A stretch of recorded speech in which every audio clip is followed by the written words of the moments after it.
온몸이 굳어버릴 만큼 이렇게 거대하고 무서운 산불은 생전 처음 봅니다. 이건 내가 본 광경 중 가장 미친 것입니다. 마치 지옥이 펼쳐진 것 같았어요. 처음에는 마치 영화 세트장에서 보는 것 같은 착각이 들 정도로 비현실적인 광경이었습니다. 2025년 1월 7일 LA 카운티의 라카냐다 플랜트리지 주택가에서 시작된 불길이 도시 전체를 집어삼키기 시작했습니다. 할리우드가 있는 도시에서 벌어진 일이라 많은 사람들이 처음에는 영화 촬영장의 특수효과인 줄 알았죠. 하지만 이것은 영화가 아닌 처참한 현실이었습니다. 한 시민이 기록한 그날의 타임라인은 더욱 충격적이었습니다. 오전 11시 30분, 산 위로 검은 연기가 피어오르기 시작했어요. 불과 1시간 뒤인 12시 30분, 산 전체가 시커먼 연기로 뒤덮였습니다. 오후 1시 30분, 불길이 산등성이를 타고 눈앞으로 다가왔고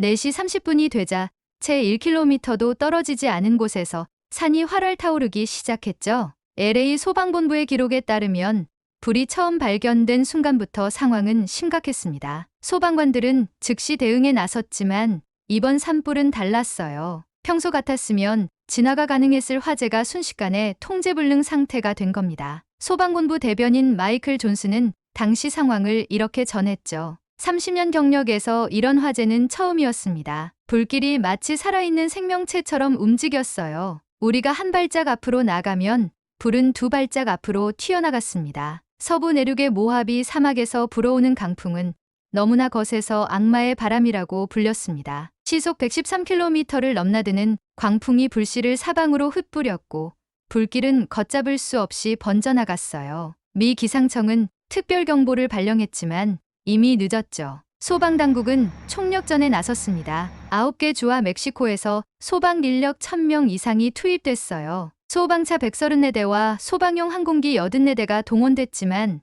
화재 진압은 여전히 역부족이었습니다. 불길은 도시의 심장부로 계속 파고들었죠. 특히 치명적이었던 건 수원지 부족이었습니다. 오래된 가뭄으로 저수지가 바닥을 드러냈고 소방용수는 시간이 갈수록 줄어들었어요. LA 카운티 소방당국은 결국 극단적인 선택을 해야 했습니다. 바로 바닷물을 화재 진압에 사용하기로 한 거죠. 바닷물은 소방용수로 적합하지 않습니다. 염분이 토양을 오염시키고 소방장비를 부식시키거든요. 게다가 해안가에서 내륙까지 물을 끌어오는 것도 쉽지 않았죠. 하지만 이제는 그런 걸 따질 때가 아니었어요. 소방용 항공기 2대가 태평양의 바닷물을 퍼날랐습니다. 피해는 시간이 갈수록 눈덩이처럼 불어났습니다. LA 카운티 재난관리국의 집계로는 총 피해액이 2,500억 달러, 우리 돈으로 무려 366조 원에 달했어요. 1만 2천 채가 넘는 건물이 불에 탔고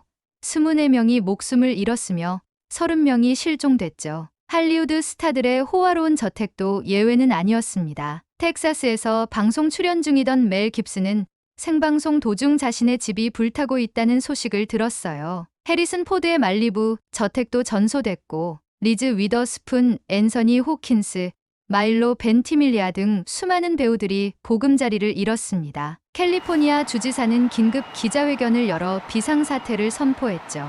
우리는 지금 전쟁을 치르고 있습니다. 적은 불길이고 우리의 무기는 소방호스입니다. 하지만 이것은 단순한 화재가 아닙니다. 이것은 우리 세대가 마주한 가장 큰 재난입니다. 하지만 불길보다 더 무서운 건 인간의 탐욕이었습니다. 혼돈 속에서 약탈과 방화, 사기 행각이 기승을 부렸어요. LA 경찰은 대피구역에서 벌어진 각종 범죄로 58명을 체포했습니다. 통계로 보면 매일 평균 4건의 약탈, 3건의 방화 시도, 2건의 사기 사건이 발생한 셈이죠. LA 지방검찰청 호크만 검사장은 분노에 찬 목소리로 말했습니다. 재난을 틈타 이웃의 불행을 이용하는 파렴치한들을 절대 용납하지 않겠습니다. 우리는 이미 10명을 기소했고 수사는 계속됩니다. 의료용품 판매업체들은 마스크 가격을 평소의 10배까지 올렸고 일부 숙박업소는 대피 주민들에게 터무니없는 바가지를 씌웠어요. 자선단체를 사칭해 기부금을 가로채는 사기꾼들도 나타났죠.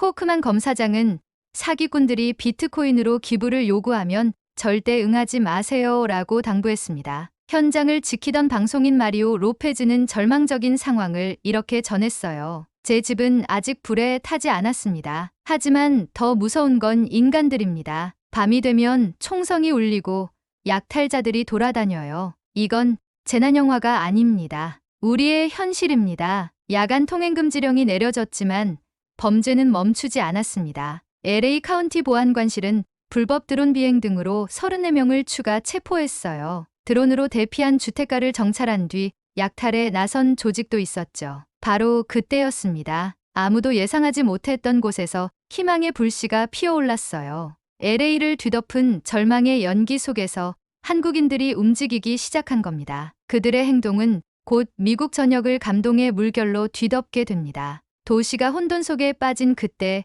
LA 한인 커뮤니티는 이미 움직이고 있었습니다. 산불이 발생하자마자 LA 총영사관은 긴급 지휘본부를 가동했어요. 불과 몇 시간 만의 일이었죠. 담당 직원들은 24시간 비상대응 체제로 전환했고 실시간으로 피해 상황을 파악하기 시작했습니다. LA 한인회도 가만히 있지 않았어요. 로버트 안 한인회장은 화재 소식이 전해지자마자 긴급 연락망을 가동했습니다. 지난 30년간 LA에서 다져온 한인 네트워크가 빛을 발하는 순간이었죠. 한인회 임원들은 밤새 전화기를 붙들고 교민 안전을 확인했고 구호품 모집 작전에 돌입했습니다. 한인 커뮤니티를 통해 긴급 지원이 필요하다는 메시지가 순식간에 퍼져나갔어요. LA 전역의 한인 개인들과 기업, 교회, 슈퍼마켓, 식당들이 하나둘씩 동참하기 시작했습니다. 그야말로 한국식 속도전이었죠. 놀라운 건 지원 물품이 모이는 속도였습니다. 불과 사흘 만에 K95 마스크 10만 장을 비롯해 두꺼운 담요, 방역 장비, 즉석식품까지 엄청난 양의 구호 물자가 쌓였어요. 이재덕 재외동 포청장도 이 소식을 듣고 즉각 지원을 약속했습니다. LA 한인회 사무실은 말 그대로 전쟁터를 방불케 했죠. 자원봉사자들은 밤을 새워가며 물품을 분류하고 포장했습니다. 창고가 물자로 가득 차자 한인들은 자신의 가게와 창고까지 개방했어요. 누가 시키지도 않았는데 모두가 한마음이 되어 움직였습니다. 현장에서 뛰던 한 봉사자는 이렇게 말했죠. 1992년 LA 폭동 때도 우리는 이렇게 뭉쳤습니다. 그때의 경험이 있었기에 이번에도 망설임 없이 나설 수 있었어요. 우리가 받은 사랑을 이제는 돌려줄 때입니다. 연기 자욱한 피해 지역 한복판에서도 한인 봉사자들의 발걸음은 멈추지 않았습니다. 그들은 마스크를 나눠주며 이재민들을 격려했고 추위에 떠는 이들을 위해 직접 담요를 가져다 주었어요. 현지 언론은 이를 빨리빨리 정신이 만들어낸 기적이라고 칭했습니다. 특히 눈에 띈 것은 한인 마트와 식당들의 행보였어요. 파리바게트 아메리카 본부는 다운타운 LA점과 산가브리엘점 등 LA 인근 지역 30개 매장을 통해 소방관들에게 무상으로 식사를 제공하기 시작했습니다. 더욱 놀라운 건 선결제 문화의 확산이었죠. 한 달 전 한국에서 있었던 대규모 집회 때처럼 LA의 한인들도 가게에 미리 결제를 해두어 피해 주민들과 소방관들이 무료로 식사할 수 있게 했어요. 이는 미국 사회에서는 상상조차 어려운 광경이었습니다. 한 소방관은 이렇게 말했습니다. 처음에는 이해할 수 없었어요. 누군가가 모르는 사람을 위해 미리 계산을 해둔다는 게요. 하지만 이제 알겠습니다. 이것이 바로 한국인들의 진정한 연대이자 사랑이라는 것을요. 선결제 문화는 입소문을 타고 빠르게 퍼져나갔습니다. LA 타임즈는 한국인들이 보여준 새로운 희망이라는 제목의 특집 기사를 실었고 CNN은 실시간 뉴스를 통해 한인들의 활약상을 전국에 보도했어요. LA 한인들의 봉사는 곧 미국 사회 전체에 선한 영향력을 퍼뜨렸습니다. 빈 계좌라도 선결제를 하겠다는 한인들의 마음이 알려지자 미국 주류 사회에서도 동참하기 시작했어요. 하루는 월마트에서 근무하는 한 직원이 이런 말을 전했죠. 한국인 손님이 $100를 건네며 다음 손님을 위해 써달라고 했어요. 그런데 그 다음 손님도 또 그 다음 손님도 같은 행동을 반복했습니다. 마치 사랑의 도미노처럼 이어졌죠. 한인 식당들은 더 특별한 아이디어를 냈습니다. 벽에 포스트잇을 붙여두고 손님들이 자유롭게 금액을 적어 기부할 수 있게 했어요. 얼마 지나지 않아 벽면이 노란 포스트잇으로 가득 채워졌죠. 여기에는 함께 힘내요. 우리가 당신 곁에 있습니다. 라는 따뜻한 메시지도 함께였습니다. LA 경찰국의 한 경관은 이렇게 증언했어요. 약탈과 혼란이 계속되는 상황에서 한인들의 행동은 신선한 충격이었습니다. 그들은 우리에게 인간성에 대한 믿음을 되찾아 주었어요. 한인 교회들의 움직임도 놀라웠습니다. 50개가 넘는 한인 교회가 연합해 구호물품을 모으고 교회 건물을 임시 대피소로 개방했어요. 한 목사님은 우리도 한때 이 땅에서 도움을 받은 이방인이었습니다. 이제는 우리가 그 사랑을 나눌 차례라고 말씀하셨죠. 특히 한인 의료진들의 헌신은 더욱 감동적이었습니다. LA 한인의사협회는 이재민을 위한 무료 진료소를 열었어요. 연기 흡입으로 고통받는 환자들, 만성질환자들이 줄을 이었죠. 한 간호사는 72시간 동안 한숨도 자지 않고 환자들을 돌봤다고 합니다. 미국의 유명 방송인 앤더슨 쿠퍼는 특별 리포트에서 이렇게 말했어요. LA에서 한국인들이 보여준 것은 단순한 기부나 봉사가 아닙니다. 그들은 우리에게 진정한 공동체가 무엇인지를 가르쳐 주었습니다. 할리우드의 스타들도 한인들의 선한 영향력에 감동받았습니다. 톰 행크스는 자신의 SNS에 한국인들에게서 인류애를 배웁니다라는 글을 올렸고, 안젤리나 졸리는 직접 한인타운을 방문해 감사 인사를 전했어요. 이제는 더 이상 한인들만의 운동이 아니었습니다. LA 시의회는 만장일치로 한인사회의 공헌을 치하하는 결의안을 통과시켰고, 에릭 가세티 LA 시장은 기자회견에서 한인들은 LA의 자랑이라고 선언했죠. LA 소방서장은 특별한 감사장을 전달하며 이렇게 말했습니다. 한인들이 보여준 헌신과 용기는 우리 소방관들에게 큰 힘이 되었습니다. 여러분은 진정한 영웅입니다. 대피소의 한켠에서 한 노부부가 따뜻한 컵라면을 들고 있었습니다. 평생을 LA에서 살아온 제임스 윌슨과 메리 윌슨 부부였어요. 30년 동안 살아온 집이 하룻밤 사이에 잿더미가 되었지만 이 순간만큼은 그들의 얼굴에 작은 미소가 번졌습니다. LA 북부에 위치한 이 임시 대피소는 체육관을 개조한 공간이었어요. 1000명이 넘는 이재민들이 이곳에서 지내고 있었죠. LA 한인회의 집계에 따르면 산불 발생 후 첫 주에만 약 200여 개의 한인업체가 식사 지원에 참여했습니다. LA 한인식품협회는 체계적인 지원 시스템을 구축했어요. 매일 아침 8시 대형 트럭이 각 대피소를 돌며 신선한 식재료를 배달했습니다. 김치는 기본이고 김밥, 된장찌개 등 한국의 대표적인 음식들이 제공됐죠. 파리바게트 아메리카 본부는 다운타운 LA점과 산가브리엘점 등 30개가 넘는 매장에서 소방관들을 위한 무료 식사를 제공했습니다. 한국의 선결제 문화를 미국 현장에 접목한 첫 사례였어요. 대피소 운영을 담당한 레드크로스의 마이클 워커 팀장은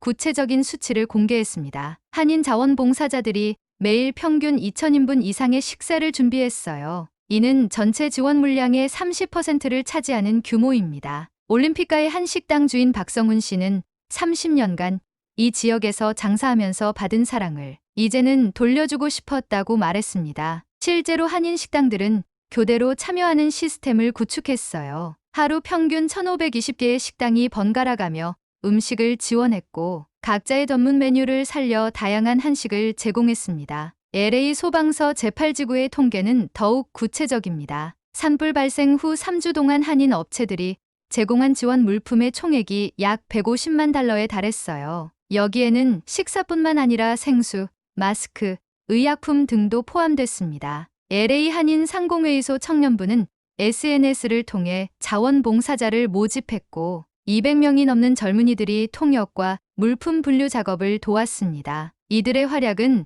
세대를 넘어선 한인 사회의 결속력을 보여주었어요. 한인의 관계자는 1992년 LA 폭동 때의 경험이 큰 도움이 됐다고 설명했습니다. 당시 우리는 자체적인 비상 연락망과 대응 시스템의 중요성을 배웠어요. 이번에는 그때의 경험을 살려 더 체계적으로 대응할 수 있었습니다. LA 한인들의 발빠른 구호 활동은 할리우드 스타들의 마음도 움직였습니다. 비욘세가 가장 먼저 움직였어요. 산불 피해 지원을 위해 250만 달러, 우리 돈으로 약 36억 원을 기부했습니다. 제이미 리 커티스도 동참했습니다. 그녀는 100만 달러를 기부했을 뿐 아니라 직접 대피소를 찾아 이재민들을 위로했어요. LA 타임즈와의 인터뷰에서 한인들의 헌신적인 모습에 깊은 감명을 받았다고 말했죠. 안젤리나 졸리와 영국 해리 왕자 부부는 자신들의 저택을 개방했습니다. 말리부에 위치한 그들의 저택에는 50여 명의 이재민들이 머물렀어요. 안젤리나 졸리는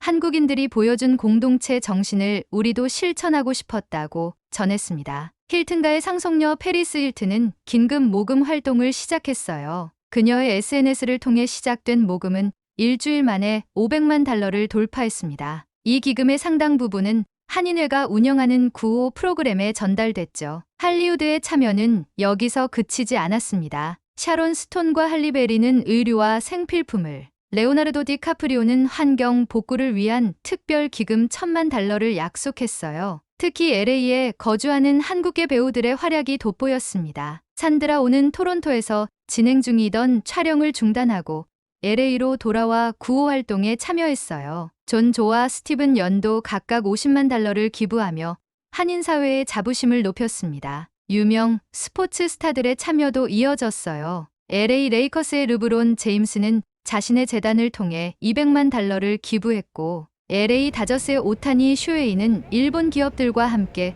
1,000만 달러 규모의 지원을 약속했습니다. 이러한 유명인들의 참여는 일반 시민들의 기부로 이어졌어요. LA시의 공식 집계에 따르면 산불 발생 한 달 만에 모인 민간 기부금이 총 1억 달러를 넘어섰습니다. 이는 LA 역사상 최대 규모의 재난 구호 기금이었죠. 시카고, 뉴욕 등 다른 도시의 한인사회도 움직였습니다. 각 지역 한인회를 통해 모금 활동이 시작됐고 구호 물품을 실은 트럭들이 LA로 향했어요. 한인들의 단결된 모습은 미국 전역에 큰 감동을 주었습니다. 국내 기업들도 적극 나섰습니다. 현대차는 500만 달러와 함께 100대의 차량을, 삼성전자는 300만 달러와 긴급 구호 물품을 지원했어요. LG전자는 피해 가구에 가전제품을 무상 지원하겠다고 밝혔습니다. 바로 이때 한국인들의 감사와 보답은 더 큰 울림으로 이어졌습니다. 16개국 언론을 통해 특별한 소식이 전해졌어요. 한국 의료 프로그램에서 6.25 참전용사들을 초청한다는 내용이었습니다. 지원 내용은 놀라웠습니다. 참전용사들의 치료와 수술은 물론 숙박과 항공료까지 모두 지원하겠다고 했어요. 70여 년이 지난 지금까지도 참전용사들을 잊지 않고 찾아 나선 것입니다. 이 소식은 곧 기적 같은 일들을 만들어냈습니다. 시력을 잃어가던 에티오피아 참전용사들이 수술을 받게 됐고, 전쟁 중 부상으로 거동이 불편했던 필리핀 참전용사도 치료를 받을 수 있게 됐어요. 집에서 쫓겨날 위기에 처해했던 태국 참전용사의 주거도 해결됐습니다. 특히 감동적이었던 건 전쟁 중 수류탄에 맞아 손을 잃은 참전용사의 이야기였습니다. 수십 년간 기본적인 일상생활조차 힘들었던 그에게 최첨단 의수가 지원됐어요. 그는 나라를 지키다 잃은 손을 다시 찾게 해준 한국인들에게 감사하다며 눈물을 흘렸습니다. 이 모든 일을 진행한 것은 한국 기업 인프렛이었어요. 그들은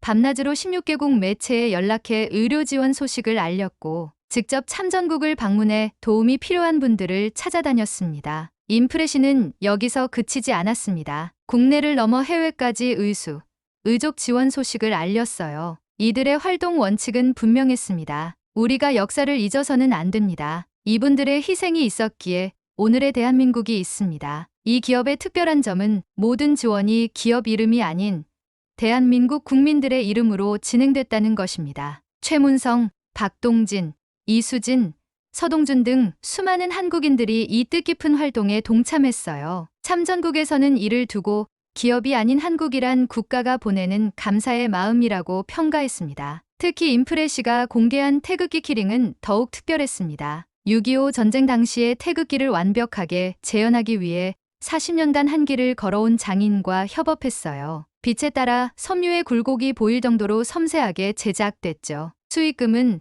생활이 어려운 참전용사들을 위해 쓰입니다. 더욱 의미 있는 것은 기부가 기업 이름이 아닌 키링을 구매한 개인의 이름으로 전달된다는 점이었어요. 현재 많은 한국인들이 이 태극기 키링을 가방, 휴대폰, 차키에 달고 다니며 역사를 기억하고 있습니다. 90대 중반이 되신 참전용사분들을 위해 우리가 보답할 시간이 많이 남지 않았다는 점을 잊지 않기 위해서죠. LA 산불이 남긴 것은 단순한 재해의 기록이 아니었습니다. 그것은 한국인의 저력을 세계에 보여준 역사적 순간이었어요. 총 피해액 2,500억 달러의 대재앙 속에서 우리는 다시 한번 하나 되는 힘을 증명했습니다. LA 한인회와 LA 총영사관의 신속한 대응, 교민들의 자발적인 참여, 기업들의 적극적인 지원이 어우러져 만든 기적이었죠. 마스크 10만 장을 비롯한 각종 구호 물품이 사흘 만에 모였고 200여 개의 한인업체가 식사 지원에 나섰습니다. 더욱 값진 것은